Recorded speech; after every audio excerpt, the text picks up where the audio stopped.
नमस्कार. सत्कम यूट्यूब चॅनलवर आपल्या सर्वांचं स्वागत आहे. तर आज आपण एका इंटरेस्टिंग कलेबद्दल बघणार आहोत, ती म्हणजे गोधडी. आणि ही गोधडी वेगवेगळ्या प्रांतामध्ये कशी वापरली जाते, तिला काय म्हणतात आणि आताच्या नवीन युगात सुद्धा त्याचे कसे फायदे आहेत ते आपण बघणार आहोत. पश्चिम बंगालची कांथा गोधडी आहे, बिहारची सुजनी आहे, नंतर आपल्याकडची जी आहे ती पारंपरिक गोधडी आहे आणि कर्नाटकाची कावडी. अशा वेगवेगळ्या प्रकारच्या गोधड्या कशा असतात त्याच्याबद्दल आपण बोलणार आहोत. ही एक पारंपरिक कला आहे आणि तुम्हाला माहिती आहे की आपल्याकडे पूर्वी सगळ्यांकडे एक एक गोधडी तरी कमीत कमी असायचीच आणि फावल्या वेळामध्ये महिला ते काम करत असत गोधडी शिवण्याचं. आता ह्याच्यामध्ये वेगवेगळ्या प्रकारचे कपडे वापरले जातात. महाराष्ट्रामध्ये जुन्या साड्या असू द्यात किंवा मग त्याचं आपण अपसायकलिंग म्हणतो, त्याला पुनर्वापर, म्हणजे जुने कपडे सुद्धा कापून कापून त्याच्यामध्ये टाकायचे आणि त्याला पुरण म्हणायचे महाराष्ट्रामध्ये. आणि ते मधला लेअर जो आहे तो जुन्या कपड्यांचा असायचा आणि वरून दोन्ही बाजूनी साड्या अशा लावल्या जायच्या. तर अशा प्रकारची महाराष्ट्राची गोधडी आहे. आता कर्नाटकामध्ये जी आहे ती छोटे छोटे तुकडे, रंगीत रंगीत तुकडे एकत्र केले जातात, ते शिवले जातात.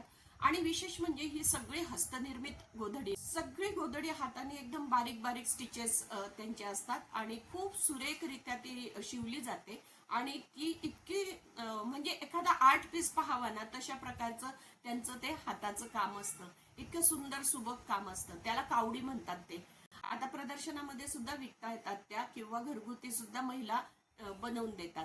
सुजनी नावाची जी गोधडी आहे ती बिहारची खूप जास्त प्रसिद्ध आहे. म्हणजे एखादा आर्ट पीस पाहावा तेवढी सुंदर आणि सुबक कलाकृती ती सुजनी असते. त्या सुजनीमध्ये ते वेगवेगळ्या प्रकारचे चित्र काढतात, पारंपरिक चित्र असतं, त्यांचे व्यवहारातले चित्र असतात आणि त्याच्यामध्ये पशु पक्षी सुद्धा ते काढत असतात आणि सगळं हे एम्ब्रॉयडरीने काढलं जातं. आणि संपूर्ण गोधडी ही हाताने तयार केलेली असते आणि अतिशय सुबक कलेचा नमुना तो एक आहे. तर ती एक पारंपरिक कला सुजनी बिहारमध्ये आढळते. पश्चिम बंगालकडे कांथा नावाची गोधडी असते. कांथा म्हणजे एकदम बारीक बारीक स्टिचेस असतात आणि ती सुद्धा गोधडी हाताने शिवली जाते. या सगळ्या ज्या गोधड्या हाताने शिवल्या जातात, आता जे नवीन रूपात येत आहेत त्याच्यामध्ये मात्र शिलाई मशीन वापरली जाते. त्या गोधडीच्या आजूबाजूची जी शिलाई आहे ती शिलाई मशीनवर मारली जाते आणि नंतर मग हाताचं काम केलं जातं.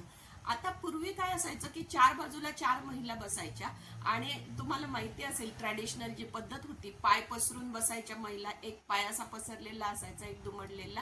आता बघा मी या फोटोमध्ये दाखवते आहे.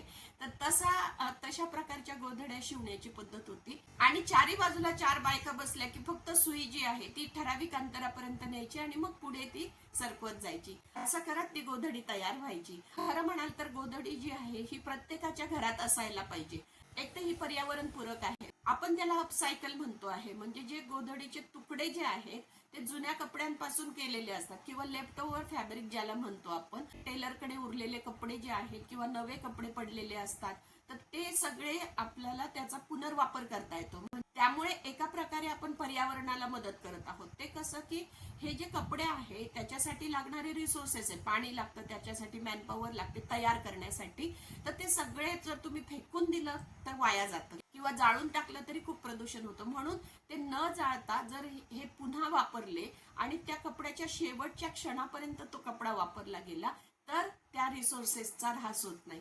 आणि म्हणून हे पर्यावरणपूरक ऍक्टिव्हिटी म्हणून मानली जाते. आणि म्हणून पुनर्जीवन ज्याला आपण म्हणतो, रिज्युनेशन ऑफ ट्रॅडिशनल आर्ट ज्याला म्हणतो आपण, तर तसं हे पुन्हा एकदा आता प्रचलित करण्याची गरज वाटते. आणि म्हणून आमच्यासारख्या सामाजिक संस्थांनी ते काम केलं पाहिजे. नुसतं गोधडी म्हणून नाही तर त्याला रजई आहे किंवा बेड कव्हर आहे किंवा सोफा कव्हर आहे ते शिवले जातात. म्हणजे ती पद्धत जी आहे, म्हणजे टाके टाकण्याची जी पद्धत आहे ती पद्धत वेगवेगळ्या ठिकाणी वापरून वेगवेगळे आर्टिकल्स आपल्याला बनवता येतात. तर तशा प्रकारे सुद्धा आपण गोधडी पुढे आणू शकतो. आता तर तसे ब्लाउज पण आलेले आहे कांथा स्टिचवाले. तर अशा प्रकारे आपली जी पारंपरिक गोधडी आहे ती पर्यावरण पूरक आहे.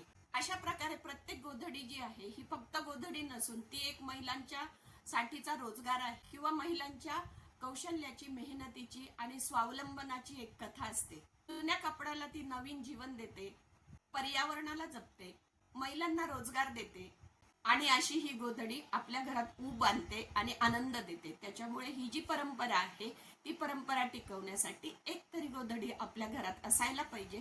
आपण ती विकत घ्यावी महिलांकडून किंवा घरातल्या कपड्यांपासून बनवून घ्यावी. याच्यामध्ये दोन रोजगार आहेत. एक तर आपण विकत घेतो म्हणजे विक्री करणं, आणि दुसरी गोष्ट म्हणजे की तुमचे दिलेले कपडे आहेत त्याच्यापासून गोधडी बनवून घेणं.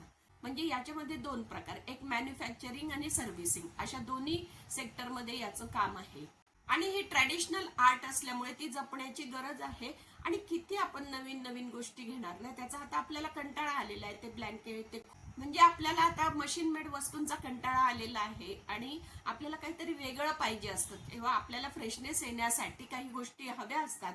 आता सध्या परदेशात सुद्धा मेमरी क्विल्ट तयार व्हायला लागलेले आहे. म्हणजे मुलांचे जे जुने कपडे असतात, म्हणजे आपल्या काही आठवणी असतात ना, त्याच्याबरोबर काही आपल्या इमोशन्स असतात. आपलं बाळ झालं तेव्हा हा कपडा वापरला होता, तो इतक्या वर्षाचा झाला तर हा वापरला. त्याचे चौकोन चौकोन तुकडे पुढे करून ठेवतात आणि त्याच्यापासून एक क्विल्ट बनवली जाते आणि त्या बाळाचं नाव त्याच्यावर दिलं जातं आणि त्याच्या फ्रेम सुद्धा केल्या जातात. तर अशा प्रकारच्या इनोव्हेटिव्ह आयडिया सुद्धा आहेत आणि गोधडी हा प्रकार जो आहे तो प्रत्येकाच्या घरात असायला हवा. कसा वाटला हा व्हिडिओ तुम्ही मला सांगा नक्की आणि आपल्या सत्कर्म चॅनलला सबस्क्राईब करा. धन्यवाद.